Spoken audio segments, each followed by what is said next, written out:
guys, welcome to Brian's Man Cave. So today's another favorite toys, and this one is another Transformer, and it's Blaster, the Autobot Blaster.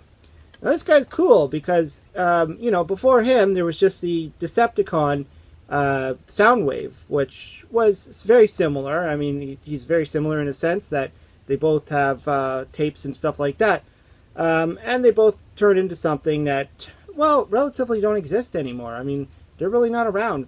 Now, Soundwave was a Sony Walkman, essentially, or, well, a Walkman. I wouldn't say he was a Sony Walkman, but he was a Walkman. Something you would play audio tapes on. And Blaster is pretty much the same idea, but he's a ghetto blaster instead of a Walkman. But anyways, yeah, this isn't my original blaster. This was, I had the original, like, my blaster when I was a kid. I had the gun. He came with this really big gun. And, I remember having him. He was so cool. And it just kind of got lost with the stuff, with the moves and all that stuff happening. But anyways, I was able to track this one down. I got this one really cheap, actually. I got lucky. I found it in a thrift shop, of all places. I was kind of like frequenting those thrift shops every once in a while. You never know when you're going to find these kind of treasures. And I recognized it. The color, you could really tell the color on this one. I mean, the red, the yellow, he just like sticks out. And so I grabbed him, and I probably only paid about $1 or something. So really cheap. I mean, he's not in the best of shape. He's kind of flimsy. He was well played. Whoever owned this played this guy a lot. There is some broken, there is a part that's broken here, which creates part of the Ghetto Blaster when he's transformed, which I will show you in a minute. And I can tell he's a Generation 1 because he's got that sticker there. That's typically what was found on the Generation 1 toys, so I knew it was an original. I'm sure he's been redone throughout the years. Kind of like with Soundwave, they made a bunch of different variants of them and stuff like that. But anyways, yeah, this is actually pretty cool. And of course the sticker's got some wear on there. But let's transform this guy and take a look. Now, the other thing that's cool is he didn't have a lot of accessories. Like, he pretty much came as this. Like, the fists go into the arms, just like, I believe Rodimus Prime I was showing last time, where he does that, so you don't have to worry about losing his fists. Much like you do with Optimus Prime, for instance. You always lose the fist. So these kind of like snap in. Arms all snap in. They kind of turn to the side. The typical disappearing turn the head around trick. Turn the head around and then drop it down. The head's gone, very much like Optimus Prime as well. And so you're pretty much turning all that in there, and there you go, we've got part of him. Then he does the splits. And just everything just kind of folds up. Very simple transformation. Again, I always loved when Transformers were easy to transform. Unlike today's Transformers, where you really need to look at the instruction manual or else you're going to be completely lost, these were pretty easy to transform. And his feet. He's got these flimsy little feet. I don't know if you can see it there. Very little tiny feet. Thin feet, I should say. Almost like wafer thin. But they just click in there to make part of the Ghetto Blaster look. Now, the part that's missing is in here, this piece would pop out. It'd be like a kind of like a bar, and it would connect, and it would be the handle of the Ghetto Blaster. So right now he doesn't have a handle, so he kind of looks a little bit more like Soundwave. The Soundwave didn't have that kind of look to him. Now he does have the eject thing, and when I got Blaster, I couldn't open his thing. Like, I didn't think it opened, and his buttons didn't seem to do anything. Like, I'm pushing these down, and they don't seem like they do anything. They're stuck in there. And so I thought, this was a mock-up. Like, it wasn't supposed to eject. Soundwave ejected. He had a button here. You could push it down, and the door ejected. And he had tapes. He had these guys. I only have one of the tapes, actually. This is Buzzsaw. This is from Soundwave. This isn't from Blaster, but I think this might have been my original one. I can't remember now. But he transforms into a little audio tape, which we don't really have these anymore. These are like a thing of the past.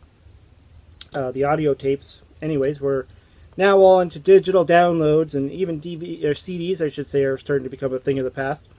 But anyways, so I thought that this was never intended to actually have any tapes.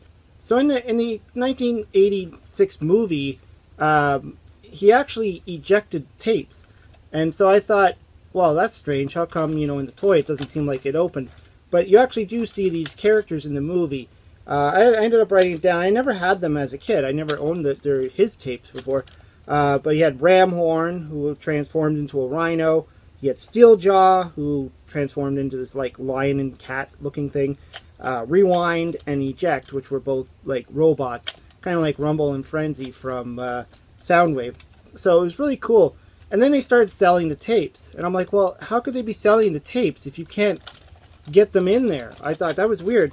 And so I remember when I was a kid, I didn't know. And I was playing with them, and I forced this thing open. Like I literally, and like right now, I just had to like force that open. And I thought, oh, okay, so it does open. And you can put a tape in there. I'm putting in Soundwave's tape, which is weird. And you can close it, and now he's got a tape inside. I'm like, okay. But I thought that was kind of weird. And even to this day, I thought it was always kind of weird. But I just kind of was looking it up on the wiki, the Transformers wiki, and it said that some of the earlier blasters that were made, it was kind of like a defect or something like that, that these buttons were not working. They were not spring-loaded. They were not working. And the eject button, I think it was, they said, or the play button, was always pushed down. And that's the case of this one. And I remember mine was exactly the same. That play button was always forced down, and it never went up.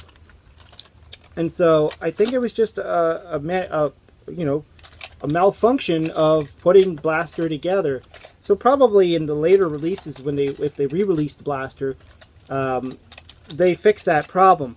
And I'm sure if Walmart reissues Blaster like they did with Soundwave, which I still haven't got my hands on because it's just never there, I'm sure they're going to fix that problem, and it will eject. But that I always thought was kind of funny.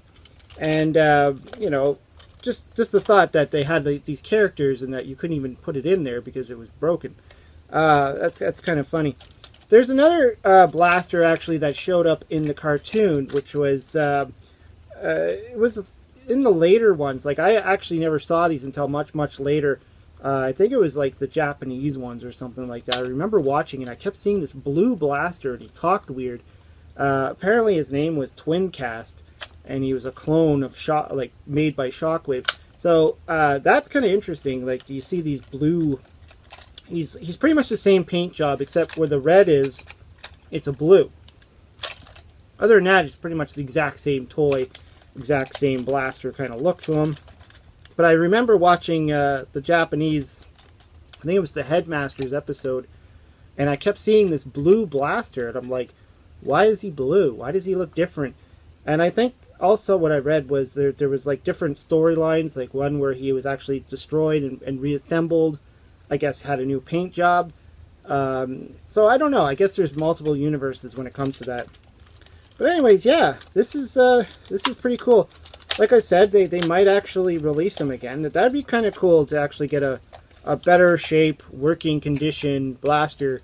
And it would be neat to get the tapes. I mean, I heard that with the Soundwave toy that was out in Walmart, they also released the tapes as well. Again, which I've never seen. I keep going into the Walmarts. I don't see them anywhere.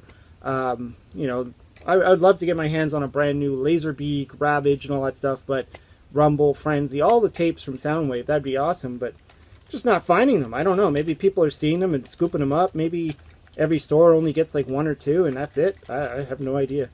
Oh, sure, I can go on eBay and pay, crazy aftermarket prices if I really wanted it. I mean, the idea of actually paying the actual price of these things is out of, it's pretty crazy. But anyways, yeah, that's Blaster. I enjoyed playing with this toy. I always did. It was one of my, go-to toys back when I used to play with Transformers. This guy and Soundwave. But yeah, Blaster. Anyways, hope you liked the video. Let me know what you think of Blaster. Was he your favorite? Did you like him in the movie? Did you like him in the cartoon? Did you have this toy? And did you have one that worked? Did you have one that actually sprung open? I'd love to know. Anyways, hope you liked the video. Hope you subscribe. I'll talk to you later.